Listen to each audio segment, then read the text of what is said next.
2025 2026లో ఈ వీడియోలో మేము ఎదురం పడ్డాం. ఎందుకు అంటే సాకేత్ వల్ల మా లోకరే పడతారు ఆ వీడియోలో. ఎందుకంటే మళ్ళీ బిర్యానీ తెచ్చాడు. కొత్తగా మాకు లోకల్ గా క్యాప్ హిల్ లో ஹவுஸ் ஆஃப் செட்டிநாடு ఒక லைக் மைக்ரோ கிச்சன் அங்கிருந்து 2 பிரியாணி எடுத்து வந்திருக்கோம். ஒன்னு ஐஷுக்காக திண்டுக்கல் மட்டன் பிரியாணி, அந்த ஸ்ரீரங்கம் వెజ్ బిర్యానీ எடுத்து வந்திருக்கேன். బాగుంది స్మెల్, కానీ నాన్ వెజ్ గా అయితే స్మెల్ బాగుంది లేదా? బాగుంది.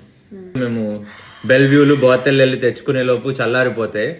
ఇక్కడ సియాటిల్ అదైతే ప్రాపర్ పులావ్ లాగా ఉంది, చాలా ఫ్రెష్ గా ఉంది. దిండుగల్ మటన్ బిర్యానీ చాలా లైక్ సటిల్ ఫ్లేవర్స్ ఉన్నాయి యాజ్ ఎక్స్పెక్టెడ్. మన హైదరాబాదీ దమ్ బిర్యానీలో దుమ్ము లేపట్లేదు, ఘాటుగా ఉంది. బట్ దీని ఓన్ డిఫరెంట్ ఫ్లేవర్ ఉంటుంది కదా. ఎంత ఓవర్ యాక్షన్ చేసినా అది పులావే. இருக்கட்டும் பிரியாணியா இருக்கட்டும், நல்லா இருந்தா போதும் நம்மளுக்கு. ఎంత బిర్యానీ తింటే అంత హెల్దీగా ఉంటారు. బిర్యానీ దా நம்ம స్ట్రెంగ్త్ కారణం.